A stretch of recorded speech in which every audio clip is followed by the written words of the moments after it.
Hay que asumir que emprender e invertir no es para todo el mundo, porque hay que asumir que la tasa de fracaso en emprendimiento es mayor al 90%. Si alguien mañana decide emprender, tiene que ser consciente que más del 90% de negocios fracasan. Y si mañana alguien decide invertir, tiene que saber que como business angel tendrá un 60% fracaso. A raíz de trabajar con una coach y psicóloga, pues hubo un cambio en que cogí mucha más confianza en mí mismo y autoestima. Hay que aprender a cerrar las cosas que no funcionan. Yo he llegado a cerrar negocios sin ponerme nervioso en 15 minutos, donde había estado 7 años invirtiendo 1 millón de euros de mi bolsillo previamente y ya está. O sea, ¿ves la correlación directa entre tu estado energético, emocional y mental y los resultados que tienes? Total. Llevo años, de hecho años, que a la que detecto que un socio me genera energía negativa, dejo de trabajar con él. Y fui de los primeros en vender lo que yo llamaba chorradas para móvil, y yo ganaba, a los pocos meses, estaba ganando cerca de 200.000 euros al mes. Pero hay que dejar claro que a veces conseguir inversión significa hablar con muchas puertas. Oscar Pierre en Globo, en una de las rondas, tuvo 100 nos. Hubo 100 fondos de inversión o inversores que dijeron no invierto en Globo. Y en cambio luego, como dice él, el 102 o el 103 le dijo sí. Bienvenido y bienvenida a un nuevo episodio del podcast Tu Ventaja Secreta. Soy Alexandra Ri, fundadora del Centro Internacional de Salud Mental y Emocional para Empresarios, y este es un espacio para ti. Este es un espacio donde grandes empresarios comparten contigo los secretos de su éxito exterior, de su éxito material, que consiguieron gracias a un proceso de autoconocimiento muy profundo. Y estas técnicas ya están disponibles para ti, para que puedas aprovecharlas para impulsar los cambios positivos en tu propia vida. Y además quiero recordarte que si acabas de encontrar este podcast, tienes tu regalo de bienvenida. Sí, en la descripción de este episodio ya verás que tienes un link y solo tienes que rellenar un formulario para recibir un diagnóstico integral gratuito de tu situación y para que puedas resolver un reto significativo para ti, un reto profesional o personal. Por eso ahora mismo aprovecha el link para rellenar el formulario y poder aprovechar este regalo de bienvenida. Y si todavía no estás suscrito o suscrita a este podcast, hazlo ahora porque te esperan muchos episodios interesantes con grandes empresarios que van a compartir contigo aquello que normalmente se comparte solo en las conversaciones privadas. Y hoy tengo un gran honor de entrevistar a mi amigo empresario y un inversor muy reconocido, Carlos Blanco. Imagínate, sí, hoy Carlos Blanco está aquí en el espacio de Tu Ventaja Secreta para compartir contigo todo aquello que le ayudó a conseguir tanto éxito. Ahora tiene un legado de más de 50 millones de euros en valor y te va a explicar qué es lo que tienes que tener en cuenta si quieres conseguir captar financiación y quieres colaborar con un inversor para hacer crecer tu proyecto mucho más rápido. Hola Carlos, ¿cómo estás? Es un placer enorme de tenerte aquí en nuestro espacio de Tu Ventaja Secreta. Hoy nos podrás compartir algunos secretos de tu éxito en el mundo empresarial y en el mundo de startups. Bueno, eso muy buenas. Eso esperamos compartir, aunque no creo que sea secretos, porque creo que todo está muy inventado. Pero tú tienes muchos conocimientos y de verdad que nos conocemos desde hace tiempo y siempre me transmites tanta generosidad, tanta sabiduría y se nota que la gente te ama y siempre ayudas a los demás. Y por eso una pregunta que quería hacerte, ¿cómo ha cambiado tu percepción sobre ti mismo desde el momento cuando empezaste tu camino como inversor y como empresario y hasta este momento? ¿Cómo ha cambiado tu percepción sobre ti mismo? Bueno, sobre todo han cambiado dos cosas. Yo originalmente era una persona de sangre caliente, una persona que se dice con furia española, con mucha energía, digamos con carácter, y conforme han pasado los años, cada vez he sido más frío y cada vez he sido consciente de que siendo frío tomo mejores decisiones que no siendo caliente. Y eso es una cosa de que yo progresivamente me he ido dando cuenta de que el estar frío en los momentos importantes ayuda a tomar buenas decisiones. Esto es uno de los principales, digamos, evoluciones que ha sufrido el Carlos empresario inversor. Y la segunda, pues la confianza en mí mismo, digamos, cada vez, sobre todo a raíz de hace ya, pues yo llevo ya como empresario, pues 30, más de 30 años, Wow. y hace 15 pues hubo un cambio. A raíz de trabajar con una coach y psicóloga, pues hubo un cambio en que cogí mucha más confianza en mí mismo y autoestima. Entonces, la siguiente evolución que tuve también, progresivamente, ha sido de cada vez tener más confianza en mí mismo, porque casi siempre he conseguido los objetivos que me he propuesto, aunque lógicamente no siempre los consigues en el timing que tú quieres conseguirlos. O sea, tienes paciencia. Sí, sí, sí, no queda más remedio. Es que la paciencia y la perseverancia es una de las cualidades de los empresarios de éxito para mí. Sí, sí, sí, tienes toda la razón. Y de verdad has mencionado un tema muy importante que se trata de tomar decisiones en frío, pero ¿cómo lo consigues hacer? ¿Qué haces para tomar decisiones en frío, sin emociones? ¿Sueles meditar o sueles utilizar otras prácticas que te ayudan a mantener calma en los momentos turbulentos? Nunca he llegado a necesitar meditar, pero lo Ujú. haría si no fuera capaz de tener ese autocontrol. Tengo varios socios y amigos que usan la meditación como un elemento para conseguir ese equilibrio y no dudaría ni un minuto en hacerlo, pero nunca lo he necesitado. ¿Cómo lo he conseguido? Yo creo que con los que yo llamo los elementos de compensación, que es tener fuera de tu vida profesional suficientes cosas que te desahogan, barra relajan, barra desestresan, y que esas cosas que a ti te compensan, como yo llamo, ¿vale? Son las que provocan que luego puedas estar frío en el momento profesional. Y esas cosas es la felicidad que tú tienes en familia o en pareja, los hobbies que tú tienes. Hay gente que hace casa, trabajo, trabajo, casa, casa, trabajo, y no tiene tiempo de hobbies. Yo dedico mucho tiempo a hobbies, a ver espectáculos deportivos, a ir a conciertos, o sea, esos elementos de compensación, cada uno los que tenga, todos son respetables, pero hay gente que no tiene en su vida lo que yo llamo elementos de compensación, y la vida tiene que ser no solo trabajar.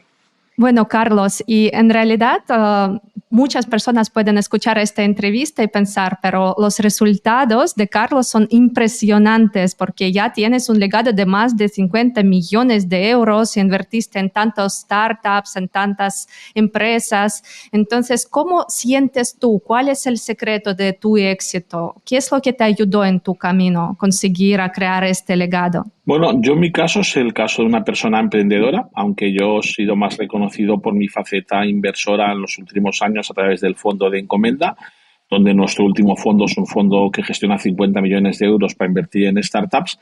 Yo me considero emprendedor, incluso cuando estoy invirtiendo estoy gestionando el emprendimiento de una gestora de fondos de inversión.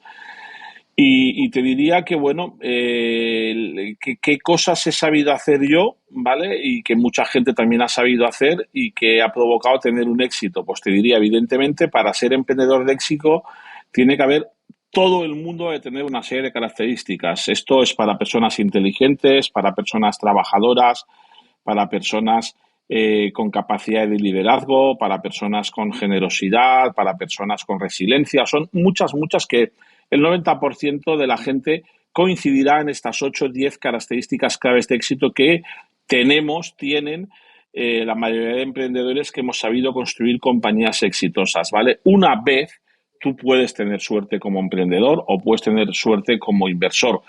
Cuando tú sistemáticamente ya has sido capaz de fundar varias compañías que han llegado a valer pues decenas de millones de euros, ya no suerte.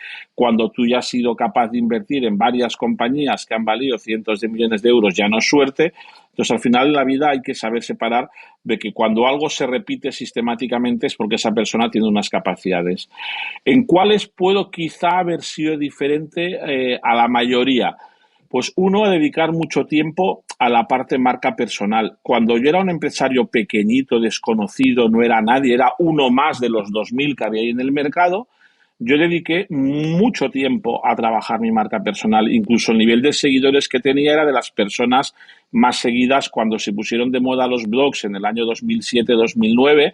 Yo conseguí el segundo blog de negocios más leído y en aquel momento yo todavía no era un empresario de éxito, todavía no era un empresario de éxito, era uno más y era más conocida por mi faceta como blogger que no conocido por mi faceta como empresario de éxito. ¿Vale? Entonces, claro, ese trabajo de esa marca personal a través de primero el blog, segundo las redes sociales cuando nacieron, a mí entre Twitter y LinkedIn, pues me siguen más de 150.000 personas. Eso es un trabajo de muchos años que si no hubiera empezado a hacerlo en el 2007-2009, cuando se ponen de moda los blogs y las redes sociales, muchos emprendedores de éxito que han querido hacerlo después, ni contratando Tal agencias cual. ni gente trabajando, no han conseguido ese nivel de repercusión. Entonces, el haber empezado eso, te diría que ha sido una de las cualidades de éxito que ahora me permite que cada año me invitan a dar 40 50 charlas por toda España y me invitan a 20 30 podcasts cada año. Entonces, ¿qué pasa? Esas decenas de apariciones, tanto en eventos como en grabaciones, generan un beneficio colateral a mi persona y por consiguiente a mis negocios. Entonces, ese trabajo de la marca personal para mí ha sido una de mis claves de éxito. La segunda, también vinculado a eso, es el tejer redes de networking de confianza, ¿vale? Las personas exitosas, ¿vale? En general, generamos dos posiciones totalmente contrarias. Generamos tanto opositores nuestros barra envidiosos, barra competidores, como generamos gente que son fans tuyos. Es decir, la Sí. persona que es sincera, que es comunicativa, que es transparente, que es incluso auténtica, siempre va a generar división y siempre va a tener un nivel de detractores similar al nivel de gente. Hay mucha gente que me dice, no, es que de ti hablan muy bien. Sí, sí, claro, pero es que, ok, y entonces, ¿por qué en cada evento hay 5 o 10 personas que me dicen hacernos fotos juntos? Es decir, o por qué recibo 120 proyectos al mes de startups de gente que me dice, quiero que me inviertas? Pues al final, digamos, las personas públicas auténticas generan todo tipo de perfiles, ¿vale? De gente que le sigue. Pero lo importante es tener un networking muy bueno. Entonces tú, otra de mis cualidades de éxito después de la marca personal para mí es haber generado una red de contactos muy, muy buena que hace que que yo tenga acceso a información en muchos sitios, en muchos negocios, en muchos mercados, en muchos tipologías de perfiles. Yo tengo que validar un negocio que me llega mañana me da igual, robótica, finanzas, seguros, moda, no sé qué, conozco a alguien que me va a ayudar a validar ese negocio. Entonces, este networking te diría que sería estos contactos también trabajados en mi caso desde mi primera etapa como emprendedor, incluso cuando fui emprendedor fracasado que quebré compañías, trabajé muy bien en networking y mucho de ese networking que generé en mi etapa inicial luego me ha venido muy bien en mi etapa exitosa. Entonces, el networking te diría que sería la segunda cualidad quizá en la que yo me siento identificada. Y la tercera,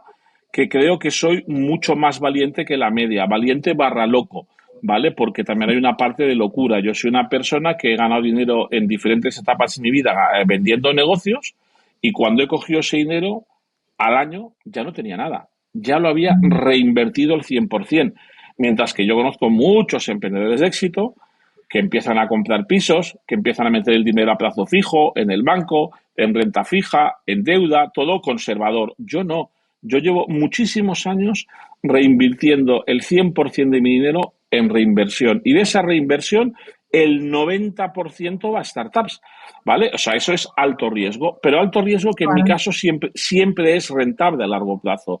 O sea, a mí me ha permitido generar pues digamos, una cantidad de participaciones en negocios distintos, siendo pues propietario de núcleo, siendo principal accionista de núcleo, principal accionista de Encomenda, la gestora de fondos, de Connector, en todas ellas con socios minoritarios, pero me ha permitido pues ir creando una serie de negocios, tener inversiones en muchas compañías y te diría que la clave ha sido mi capacidad de riesgo, que está por encima de la media. Yo he conocido mucha gente inteligente, mejor que yo, pero que ha sido más conservador. Y ese ser más conservador le ha provocado ganar un poquito menos de dinero. Entonces tienes que tener esa combinación de cosas. El mundo de los negocios para la gente inteligente, trabajadora y evidentemente el que es más valiente, pueden pasar dos cosas. Que lo haga mal y pierda o que lo haga bien y gane. Ok, si no haces nada, seguro que no ganarás. Solo lo que sí sé es que si no haces nada, no ganarás. Si haces, puedes ganar o puedes perder. Cada uno puede decidir el ser conservador. De estas personas que podemos tener cualidades similares y contactos similares, unos arriesgan, otros no. Y evidentemente yo siempre digo que en mi caso es riesgo con diversificación. Yo cuando monto un fondo, pues en Comenda 2 quiero invertir en 50 compañías, con lo cual, muy bien, yo voy a ser muy valiente, pero voy a invertir en 50, diversifico. Cuando fundé Núcleo como Venture Builder en 2016 no me la jugué a un proyecto, aunque tuvimos digamos, la habilidad de que los 5 primeros tener HostFi, sí, claro, pero en los 10 siguientes también tenemos un Jefal o tenemos un Quintai. Entonces, el diversificar en muchos negocios pues permite que sea un riesgo controlado, que es como yo le llamo al negocio de la inversión y creación de startups. Sí, sí, sí, me encanta. O sea, estoy muy alineada en este aspecto contigo, pero ¿qué es lo que te ayuda a sostener emocionalmente tanto riesgo? Porque muchas personas hablan sobre el proceso bonito que tiene que ver con los negocios, pero a veces no es tan fácil cuando sientes tanta responsabilidad y sabes qué riesgo puedes correr al final. ¿Qué es lo que te ayuda emocionalmente a sostener todo esto? Yo creo que la gente, como es mi caso, que viene de familia humilde, hijo de taxista y señora de la limpieza, que digamos que se ha ganado bien la vida desde joven, yo ya con 20 años me ganaba muy bien la vida, ¿vale? Yo primero no le tengo apego al dinero, es decir, no gasto poco, es decir, me gusta tener una calidad de vida buena, pero no tengo vicios, no fumo, no bebo, no drogas, no juegos, o sea, no hago nada que de vicios que me provoquen un coste de dinero. Sí que me gusta mi calidad de vida, de un buen restaurante, Claro. un buen vino, una buena casa, un buen coche, la calidad de vida, o un buen viaje con mis hijas. Pues si me voy el año pasado, me fui de crucero, pues me cogí el camarote premium. ¿Por qué? Porque iba de crucero con mis hijas. Entonces sí, pero esa calidad de vida es al final pequeña para alguien como yo, que gasta muy poco en estas cosas. Entonces, yo creo que la clave es, primero, no ser alguien que su ambición la marquen los números. Si mi ambición fuera solo el tener dinero, entonces me daría miedo. Si yo viviera pensando en el dinero que tengo y el patrimonio que tengo y cuánto quiero tener, pero es que yo no pienso en eso.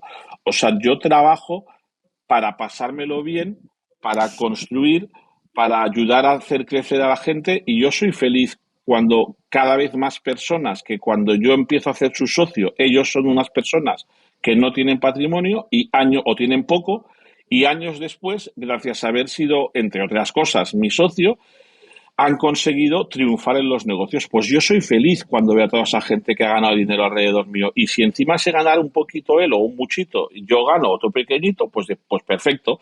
Entonces sí que me gusta ganar dinero y sí que no voy a regalar el dinero ni a tirar el dinero. Pero no vivo pensando en el dinero como motor del crecimiento. Vivo pensando en pasármelo bien, ser feliz y tener una buena calidad de vida. Lógicamente, pero en cambio sí que me siento responsable. ¿Eso qué significa? Que si yo tengo unos inversores en mi fondo, me siento responsable de darles la máxima rentabilidad. Entonces yo voy a esforzarme al máximo, pero más por el tema del compromiso y la confianza que ellos han depositado en mí y que quiero que sigan manteniendo, que no porque yo tenga 4, 6, 8 o 14 miles de euros en la cuenta. Eso no es lo que me marca mi motivación. O sea, no sientes miedo a la hora de invertir. No, cero.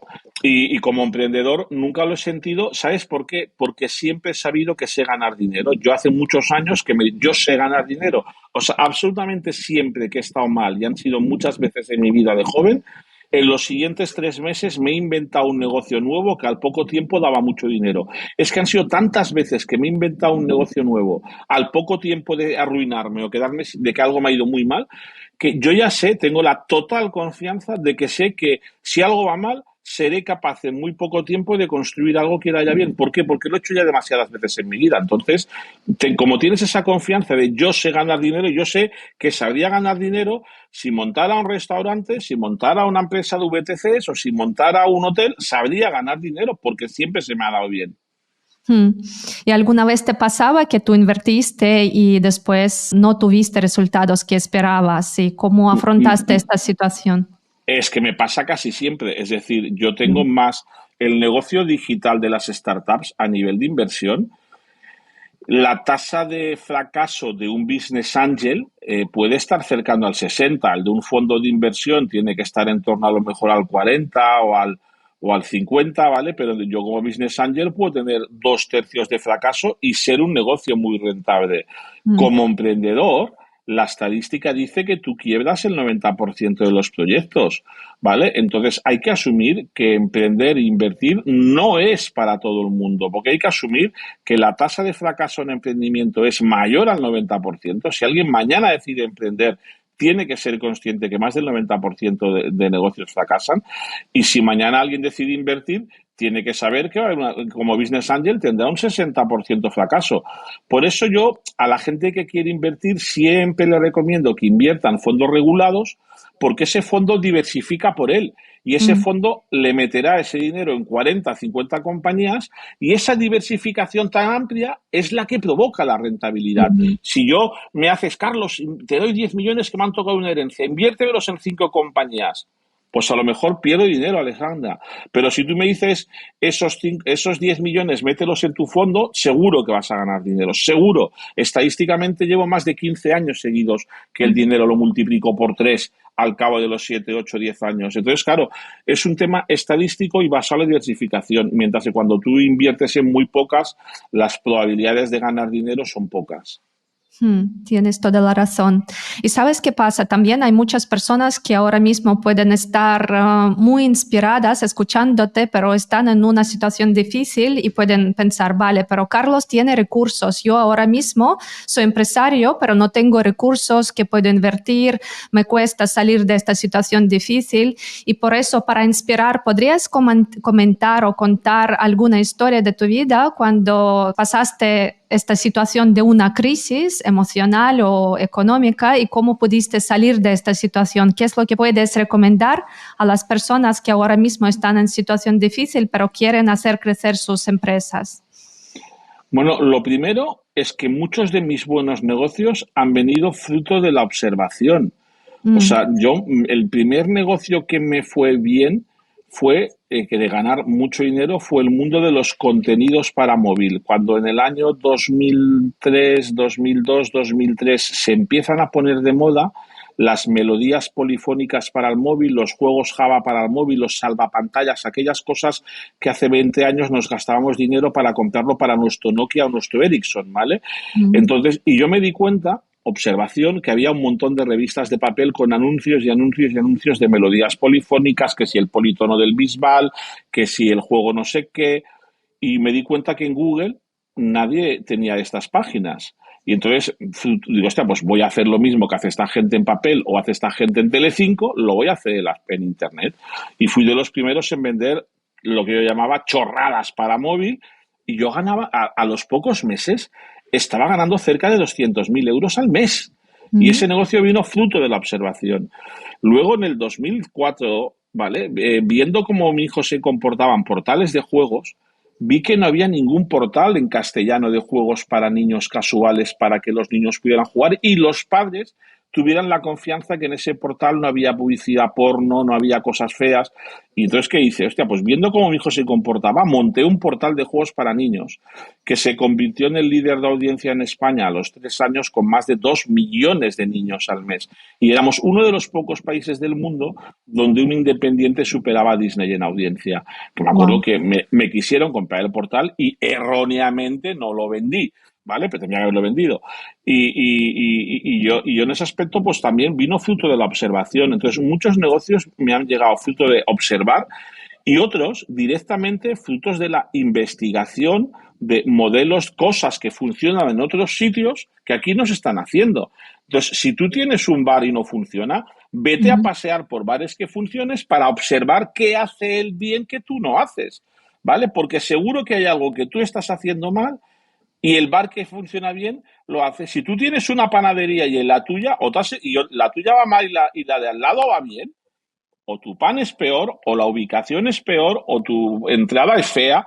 Entonces, vete a averiguar qué es lo que ha hecho bien el que va bien. Entonces, en general, muchos negocios se pueden hacer fruto de la observación, identificación y, sobre todo, de analizarle lo que le van bien a otros en otros mercados y ver cómo eso lo puedes aplicar a tu negocio. Entonces, mucha gente se encabezona y se cierra con su proyecto y su idea, entonces no ve más allá, solo ve esto, entonces claro, no sabe que aquí al lado hay más cosas. Claro. Entonces la gente tiene que aprender a abrir su mente. Sí, sí, sí, tienes toda la razón. ¿Y qué haces cuando te sientes bloqueado, cuando en tu caso no sabes cómo resolver un reto? Aparece un reto y no sabes cómo resolverlo. ¿Qué haces en estos momentos? Casi nunca me he encontrado ese motivo, siempre he encontrado cómo resolverlo y muchas veces la resolución es cerrarlo. Es decir, lo que también he aprendido con los años y que antes no lo hacía bien es a cerrar negocios que no funcionan, a cerrar Mm. inventos o da igual, puede ser una empresa o puede ser una línea de negocio o puede ser un producto. Hay que aprender a cerrar las cosas que no funcionan. Entonces perdemos mucho dinero y mucho tiempo los emprendedores intentando reavivar fuegos que no hay fuego, que no lo vas a conseguir. Entonces, intentemos aprender también a aceptar el fracaso y a por la siguiente. Y piensa, ¿qué he aprendido de esto? ¿Qué me llevo? Esto, ok, go. Yo he llegado a cerrar negocios sin ponerme nervioso en 15 minutos, donde había estado 7 años invirtiendo 1 millón de euros de mi bolsillo previamente, ya Wow. está, ya no, y me Wow. olvidé. Y psicológicamente me afectó cero cerrar él, que fue una empresa que fue de las primeras que fundé como núcleo y donde yo personalmente perdí más de 1 millón de euros. Exactamente igual que el día que cuando yo he cobrado 2 millones de por vilas, tampoco me he puesto eufórico. Pues ni me puse triste el día que tuve que cerrar él y perder 1 millón, ni me volví loco, eufórico el día que cobré 2 millones de por vilas. Ni una ni otra. ¿Vale? Entonces hay que aprender a estar, yo tengo un equilibrio siempre similar, da igual, no hay, los fracasos no me bajan y los aciertos no me suben, yo sigo exactamente igual, fracase o acierte, entonces ese equilibrio llevo muchos años que lo tengo y la verdad ni me afecta y es cierto que el problema de mi mercado, de los que estamos en el mundo de la inversión, es que puedo tener etapas de 1 o 2 años que ingreso cero casi y de repente un año tengo un montón de éxitos o incluso a veces se concentran en el mismo mes.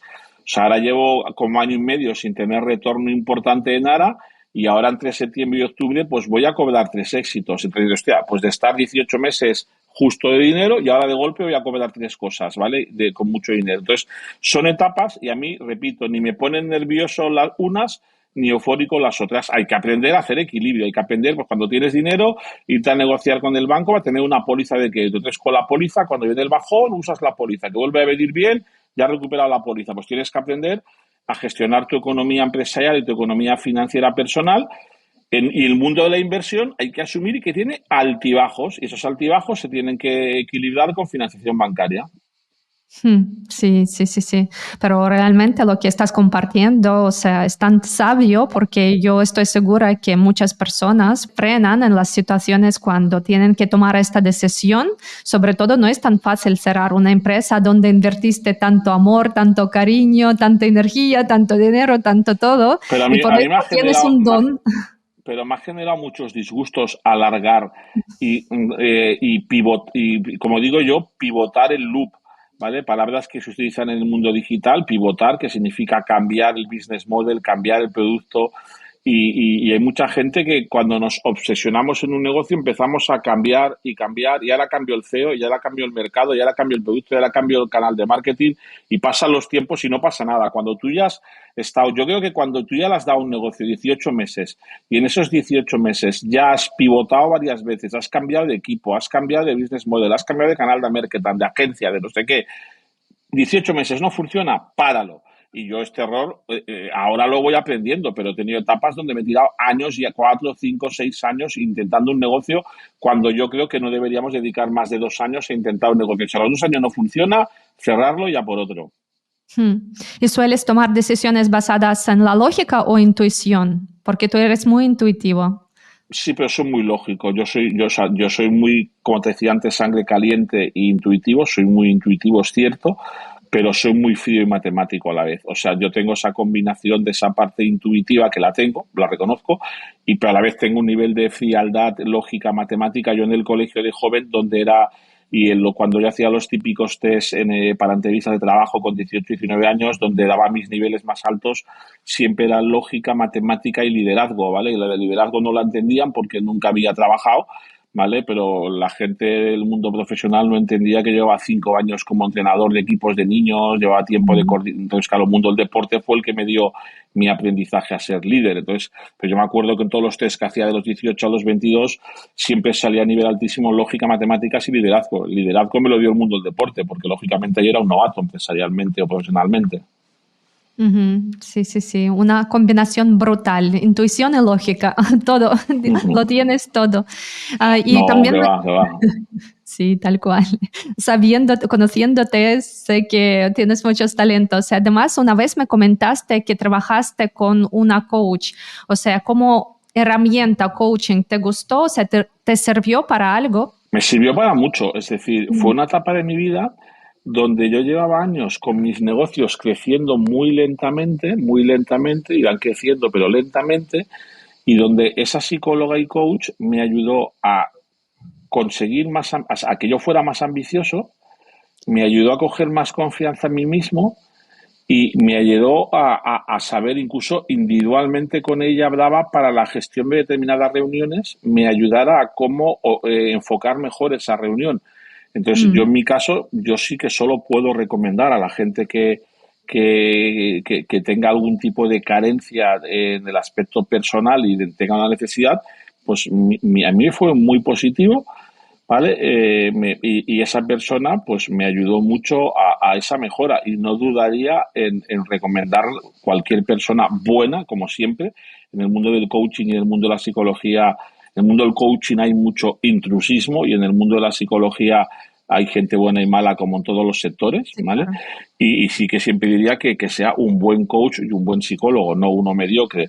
Yo incluso a nivel personal 3 años después tuve que utilizar la misma coach para un tema emocional, personal, vinculado con la ausencia de un familiar de mis hijos y no sabía cómo afrontar esa situación. Y también la misma persona, solo una comida con ella me ayudó a algo que llevaba semanas en bucle en mi cabeza y no sabía cómo gestionar emocionalmente. Y es que en pocos minutos de comer con ella ya me dio. Y siempre utilizaba la misma técnica. Ella siempre utilizaba la técnica del descubrimiento guiado. Es decir, ella no hacía de mentor. Un mentor te dice, tienes que ir por ahí. Ella nunca me decía, tengo que ir por ahí, sino me hacía las preguntas oportunas para que yo reflexionara y llegara a descubrir la solución. En el mundo de la psicología hay muchos métodos para la resolución de problemas y en ese caso el que aplicó ya conmigo muchas veces sea el método eso de resolver de forma guiada para que yo llegue a la conclusión. Y ese es uno de los métodos que en psicología, en mi opinión, funcionan mejor. Más que no el tienes que ir por ahí porque yo lo digo. Claro, No, ese no funciona. claro, Y conmigo no funciona. Conmigo nunca ha claro. funcionado el intentar imponerme las cosas sin lógica. En cambio, el descubrimiento guiado sí es un método que psicológicamente me ha funcionado bien. Sí, sí, sí, tienes toda la razón. ¿Y crees que no podemos hacer estas preguntas correctas a nosotros mismos sin psicólogos? Los propios psicólogos y coach, los buenos, dicen de sí mismos que precisamente no son buenos para ellos mismos, ¿eh? La mayoría de buenos psicólogos y coach luego han tenido muchos problemas personales y han necesitado recurrir también a un psicólogo o a un coach. O sea, realmente yo creo que la mayoría de psicólogos, de hecho, incluso a veces fallan más ellos que nosotros. Les cuesta más a un psicólogo o a un coach acudir a otro psicólogo o coach porque piensas que lo sabes todo. Y yo tengo una amiga psicóloga en temas de consciencia infantil y relacional que ha necesitado acudir al psicólogo también ella para solucionar problemas de crisis vinculadas a anteriores relaciones y le ha venido muy bien. Y ella, en cambio, ejerce de psicóloga. Entonces, yo creo que en ese aspecto es bueno y que es muy difícil, incluso siendo profesional, es muy difícil ayudarte a sí mismo. Pero evidentemente, cuando tú estás equilibrado, igual no lo necesitas. Si yo detecto que me desequilibrio, de repente me entra miedo, de repente me entran cosas que pudieran provocar que yo gestionara peor mi negocio, no dudaría en volver a ir a un psicólogo o a un coach. Sí, sí, sí. ¿Y hay otras herramientas que te impactaron por su eficacia en tu camino? Otras herramientas que utilizaste para autoconocerte mejor o alguna terapia o alguna No, práctica grupal. no, no, Ujú. no. Sí que tuve alguna experiencia buena que recuerdo de forma grata aunque fuera casi anecdótica, pues con un amigo mío que había estado haciendo unas técnicas de masaje tailandés y que luego para su certificación necesitaba varios conejillos de indias voluntarios para hacer el proceso luego con ellos aquí en Barcelona para que le dieran la homologación del título, y pidió voluntarios y me presenté y acabé haciendo terapias energéticas con, aparte de la parte de los masajes, que yo, claro, yo me apunté para que él me hiciera masajes gratis, ¿vale? Pero luego, en cambio, ya no solo eran los masajes, era que si los chakras, nunca había oído hablar de los chakras, ¿vale? Y luego terapias de compartir energía con la gente y de cómo éramos capaces de con la mano identificar el nivel de energía que tienes hoy, si hoy tienes un nivel más alto, más bajo, como con la mano, hostias, y me di cuenta, yo que soy un tío muy de si no me lo veo, no me lo creo, yo soy del perfil, yo no me creo lo que no veo. O sea, hasta que tú de verdad empiezas a detectar la energía que tú tienes y cómo la juntas con la persona de al lado y te quemas las manos y tienes que abrir las manos de golpe, porque si no las abres te quemas de energía, ¿vale? Y hostia, tengo que abrirlo, porque al juntar mi energía con la otra persona me estoy quemando, tengo que abrir las manos. Pues hasta que no lo vives. O el día que su profesor vino a hacer para ver la evolución de sus pacientes en Barcelona para que le dieran el título, hizo una sesión de masaje con chakras con todos y el profesor fue capaz de identificar problemas que yo tenía en aquel momento y que yo no había compartido absolutamente con nadie, nadie lo sabía, nadie, ni él, ni mi pareja, ni nadie, y me dejó flipado que su profesor, mirándome los chakras, cómo los tenía, fue capaz de identificar un problema que verdaderamente sí tenía, pero que no había querido compartir, y que al compartirlo con su profesor, que era un tío tailandés y una americana, pues me di cuenta que tenía que resolver ese problema. Y desde ¿y tú qué haces? Acabas en una sesión de masajes Thai con un profesor de chakras, no sé qué. Pues sí, a mí eso me vino para que alguien me dijera, aquí tienes un problema porque no toque entre el chakra este y este, aquí hay como un puente, y este tío se le ha ido la olla. Eso significa que tienes un problema familiar con alguien que no te hablas de tu círculo cercano familiar, pero tienes que resolverlo. Yo llevaba 3 años sin hablarme con mi hermano por una pelea y era un tema que era verdad, que seguía ahí latente, pero que yo había siempre apartado, que no quería afrontar, y que a raíz de esa intervención con ese profesor dice, hostia, voy a solucionar el problema con mi hermano, ¿vale? Es decir, y ese era algo que llevaba tiempo ahí y que yo lo dejaba ahí y yo me sentía bien porque no me consideraba ni me considero el culpable de aquel problema, pero yo había optado y correctamente, ¿eh? O sea, precisamente fui a través de psicólogos y coach que mi psicóloga me dijo, rodéate de gente de energía positiva. Si tú quieres que en tus negocios ahora te vaya todo bien, aparta a la gente que sea pesimista, negativa. Tal Y cual. en ese proceso, tuve que apartar a mi hermano, tuve que apartar a algún familiar, fue el momento que me divorcié también. Entonces, fueron momentos donde lo que hice fue sacar de mi vida la gente pesimista, negativa, conservadora, de ya lo decía yo, ya no sé qué, y empezar a meter gente feliz, con confianza en sí misma, espiritual, energética, y claro, el cambio radical fue que mis negocios empezaron a ir bien en picado. Entonces yo me di Wow. cuenta como separándome de personas pesimistas y energéticamente, vamos a decir, poco activas, conservadoras, frías, a cambiarlo por personas en mi vida optimistas y felices y energéticas y espirituales, el cambio con el mismo business model, el mismo negocio, la misma empresa, el cambio fue radical a bien, solo sustituyendo las 3 o 4 personas con las que yo he dedicado más. Claro, hay cosas que tú no puedes sustituir. Tus hijos Claro. no lo puedes sustituir. Yo puedo decidir no ver a mi hermano, puedo decidir no ver a mi padre, puedo decidir cambiar de pareja o dejar de ver a mi pareja, pero no puedo decidir dejar de ver a mi Claro. hijo. Si yo tuviera, en mi caso, el problema no era con mis hijos, ¿vale? No venían aquí los problemas, ¿vale? Pero claro, hay cosas que tú no escoges, que es a veces la familia, pero la familia que tú escoges, los amigos que tú escoges, todo el que sea negativo, tal, saca a la gente negativa de tu vida. Es una recomendación que daría a todo el mundo. Me encanta, me encanta. O sea, ves la correlación directa entre tu estado Total, energético, emocional y mental total, y los total. resultados que tienes. Total, llevo años, de hecho años, que a la que detecto que un socio me genera energía negativa, dejo de trabajar con él. O sea, yo me pasó también en un negocio de inversión que yo creé en el 2017, pues que acerté con muchos de los socios y con uno no acerté energéticamente, no estaba a gusto con esa persona. El día que le dije, en el siguiente vehículo no quiero estar contigo, para mí fue una liberación. Y en ese aspecto siempre recomiendo no trabajar con socios, trabajadores, parejas o amigos que sean personas que energéticamente tú no te sientas conectado con ellos, no trabajes con ellos, no vivas con ellos, quítatelos de encima. Tal cual, tal cual. O que evolucionen contigo, que también... Hay gente que no evoluciona. En ese caso, yo lo primero que hice fue ir a hablar con ex jefes de esa persona y ambos dos me dijeron que no tenía ninguna probabilidad de solucionarlo, que iba a ser imposible, que ellos habían optado en su día por apartarlo dentro del trabajo o lo que fuera. Entonces, cuando tú ya gente que conoce a la otra persona mejor que tú te dicen que no tienes opciones, tampoco todo el mundo, primero porque uno ha de ser consciente de un problema, y en este caso había un problema que ni siquiera él era consciente del problema, y al revés, él pensaba que el problema eran todos los demás, siempre pensaba que el problema eran los demás. Pues también marca el nivel de conciencia de la persona, porque una persona con un nivel de conciencia elevado siempre está pensando qué es lo que puedo cambiar en mí mismo para no atraer... La vida pone a todo el mundo en su sitio a medio y largo Claro. plazo. El corto plazo puede a algunas personas darle una alegría o una decepción, pero yo creo que la vida a medio y largo plazo, creo que a medio y largo la vida es justa y pone a todos en su sitio. Sí, tal cual. Bueno, y hablando sobre salud mental, emocional, energético, ¿y cómo lo crees? ¿Qué cambios veremos en el próximo futuro en el sector corporativo en cuanto a salud mental y emocional? ¿Van a invertir más en este sector? ¿Crees que vamos a ver que más inversores invierten en las empresas de salud mental, emocional o incorporan talleres o algunas prácticas que ayudan a los no solamente a los empresarios, sino a los empleados también mejorar su salud mental emocional?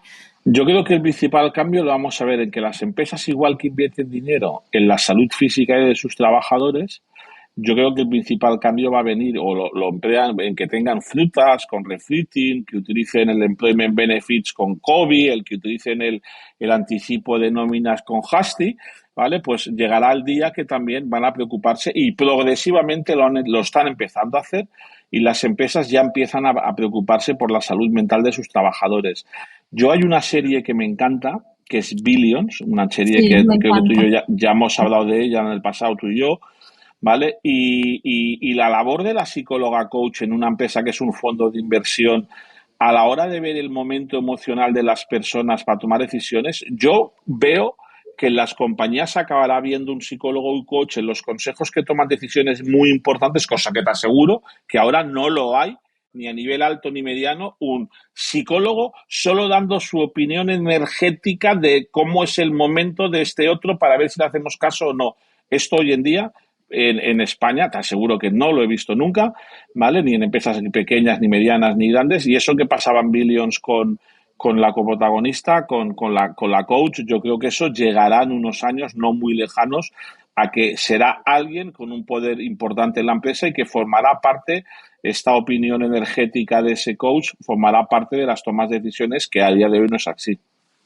Pero ¿por qué crees que todavía hay muchas empresas que prefieren invertir en marketing, pero no invierten? Porque a nivel personal, hace muy pocos años todavía se veía que quien iba al psicólogo o al coach es que no estaba bien. O sea, venimos con un prejuicio del pasado de psicólogo igual a loco, ¿vale? Que si tú vas al psicólogo es que estás loco, y solo en los últimos 3, 4, 5 años se ha quitado la conciencia de que el psicólogo no es para los locos ni para los enfermos, sino que el psicólogo puede ser una herramienta muy útil, o el coach, para alguien, y en cambio hace 5 o 10 años aquí en España se asociaba claramente el psicólogo a loco, a que tú estás con un problema mental, necesitas un psicólogo. Entonces, hemos tardado mucho en darnos cuenta que eso no es una consecuencia de estar mal, sino que forma parte de tu salud y que existe el concepto salud mental. Entonces, como vamos con retraso ahí, por ese motivo vamos con retraso en la aceptación personal del psicólogo y del coach, por ese motivo vamos con retraso en la aceptación empresarial del concepto de salud mental. Siento lo mismo. Y también, ¿sabes qué pasa? Ahora nos pueden escuchar muchas personas que tienen como una prioridad hacer crecer sus empresas, y también podrían estar interesadas en invertir no solamente en psicólogos y coaches, sino en saber cómo pueden captar inversiones para poder crecer más rápido. ¿Y qué tienen que tener en cuenta las personas que quieren captar una inversión? ¿Qué es lo que recomendarías a las personas que nos escuchan?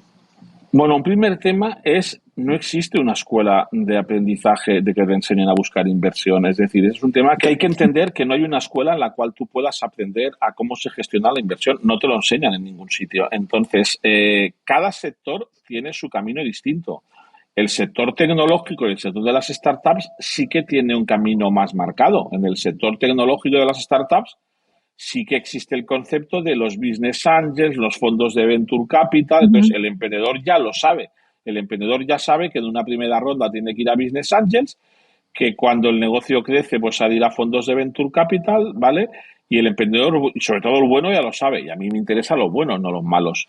Y el emprendedor malo, el emprendedor que va a hablar con un inversor y con otro y con otro y con otro y habla con 200 y nadie le invierte, significa que o no es un buen emprendedor o el proyecto no es bueno, ¿vale? Los proyectos buenos siempre consiguen inversión.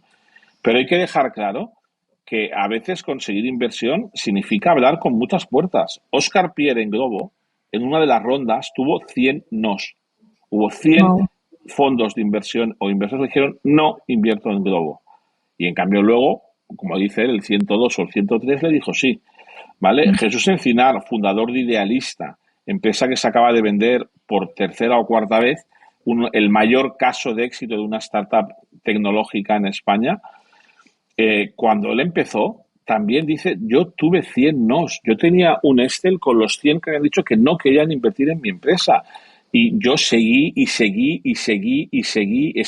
Por eso, esa resiliencia, esa capacidad de trabajo es una característica en común de todos los emprendedores de éxito, porque la mayoría se hubieran rajado y Oscar Pierre o Jesús Encinar siguieron. Y yo, pues mi caso es otro ejemplo de esa constancia y resiliencia de y sigues y sigues y sigues. Evidentemente hay gente que sigue y que tú le ves un año y otro y dices que este tío no va a conseguir nunca la inversión porque no es bueno, porque no sabe. Y hay gente, yo tenía un profesor en el IES que con una frase un poco dura, que es no hay nada peor que un tonto con ganas. ¿Vale? Pero a mí la frase que ese profesor no paraba de repetir de no hay nada peor que un tonto con ganas, a mí me hizo pesar mucho. Y es verdad, en la sociedad hay gente que realmente no tiene esas habilidades, pero sí tiene una constancia, trabajo, no sé qué. Hay gente, no, este lo acabará consiguiendo. No, no lo conseguirá. No lo conseguirá.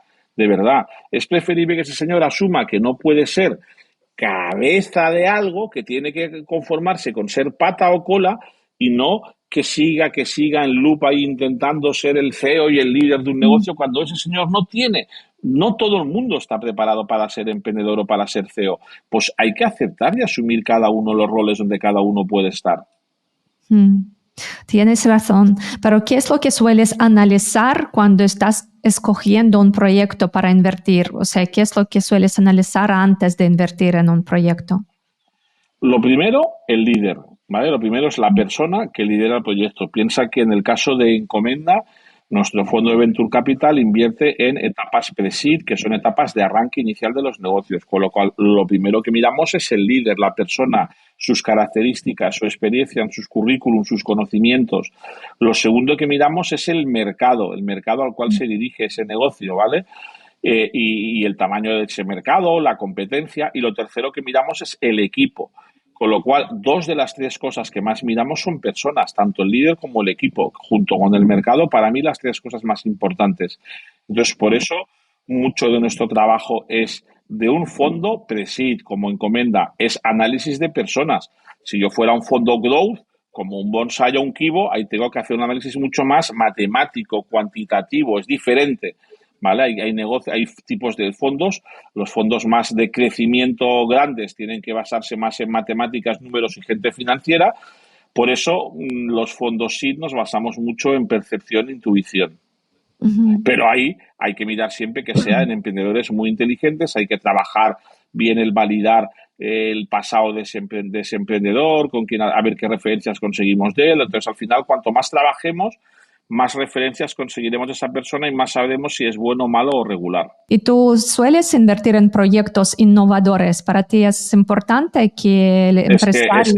Es que solo invertimos en tecnologías innovadoras. Yo la mayoría las inversiones de Encomenda 2, la mitad son de inteligencia artificial. Con eso te lo digo todo. Mis inversiones son Deep Tech, inteligencia artificial, robótica, visión por computación.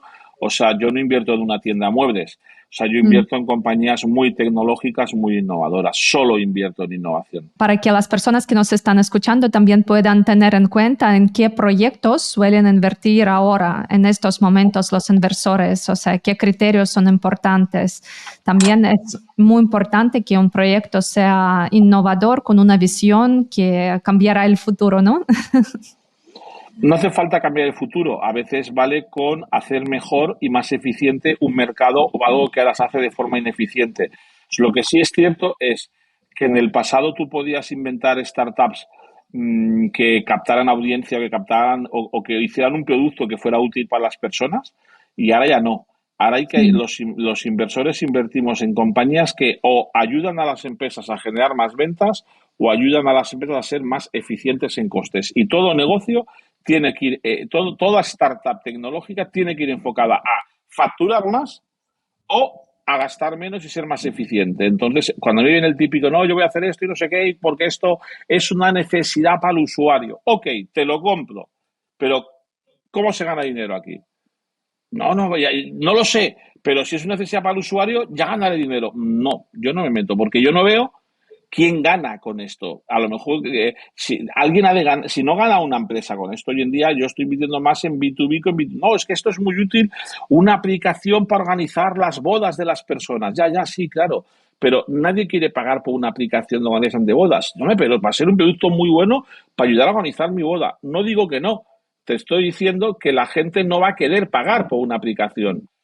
Y pues ya pagará al restaurante, pero si el restaurante tiene lista de espera de un año para que la gente se case, los buenos restaurantes de bodas y los buenos fotógrafos tienen lista de espera y las buenas iglesias tienen lista de espera. No tiene necesidad de pagar porque tú le lleves un cliente si tiene 47 en cola esperando, ¿vale? Entonces muchas veces hay gente que se inventa cosas que no se para a pensar que no hay business model. Entonces hay que tener claro que ahora ya no vale inventarse cosas sin business model. Y el business model es o gano más o gasto menos.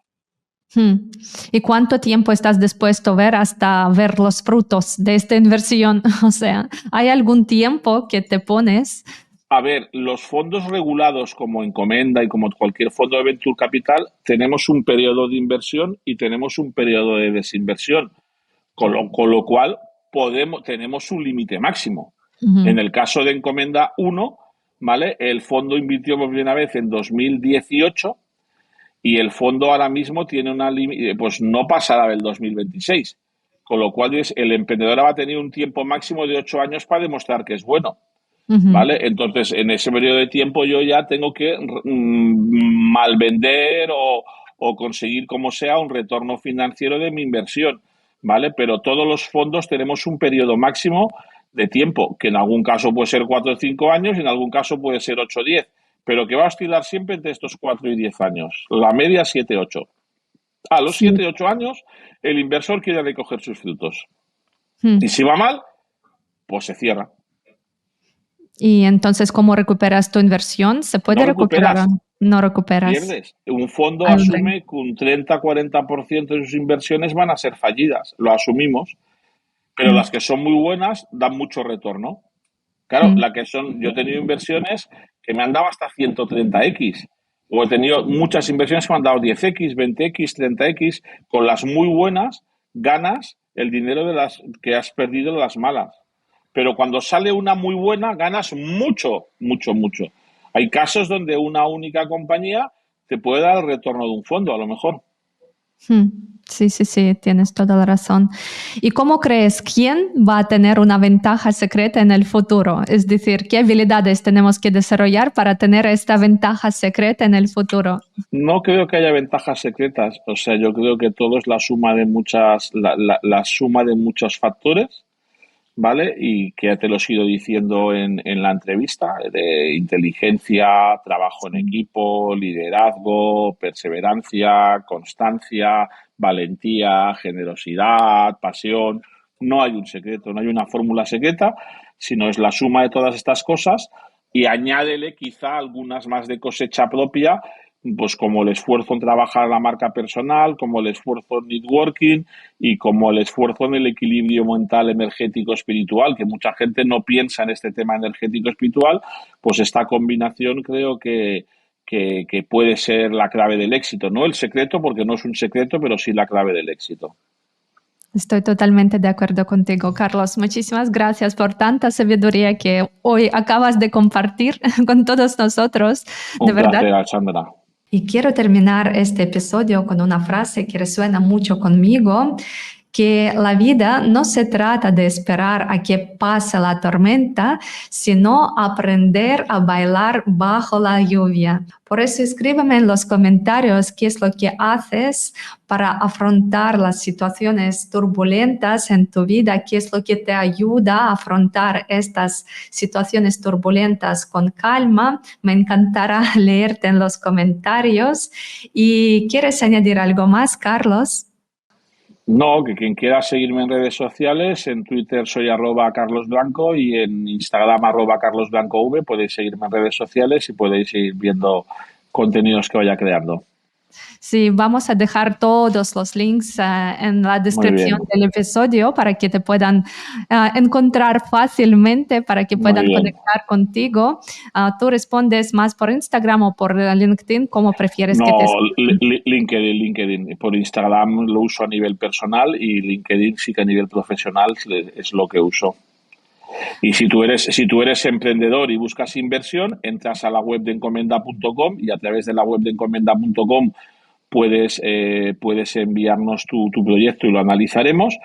Y si tú eres una persona que quiere empezar a invertir en fondos de Venture Capital para ganar dinero con nosotros, pues también lo mismo, a través de encomenda.com puedes contactar con nosotros y te explicamos cómo funciona nuestro fondo. Genial, pues voy a dejar también el link de la página web para que las personas puedan acceder fácilmente. Y quiero terminar este episodio que me ha encantado, de verdad, porque siempre me encanta compartir un rato contigo y sentir esta energía. Y quiero terminar con una frase famosa que no se trata de esperar que pase la lluvia, que pase la tormenta, sino aprender a bailar bajo de la lluvia, ¿sí? Y por eso es tan importante también disfrutar del camino y mantener este equilibrio mental emocional mientras estamos consiguiendo las metas diferentes que nos inspiran tanto. Y por eso para mí tú eres un ejemplo de cómo conseguir estas ambiciosas metas manteniendo la calma emocional, la calma mental, y yo creo que hoy en día es una habilidad que también tenemos que desarrollar, aprender a mantener este equilibrio. Por eso, muchísimas gracias por tanta sabiduría, y con las personas que nos están escuchando ahora, nos vemos el martes que viene en el próximo episodio del podcast Tu Ventaja Secreta, donde te esperan nuevas sorpresas y nuevas ventajas secretas.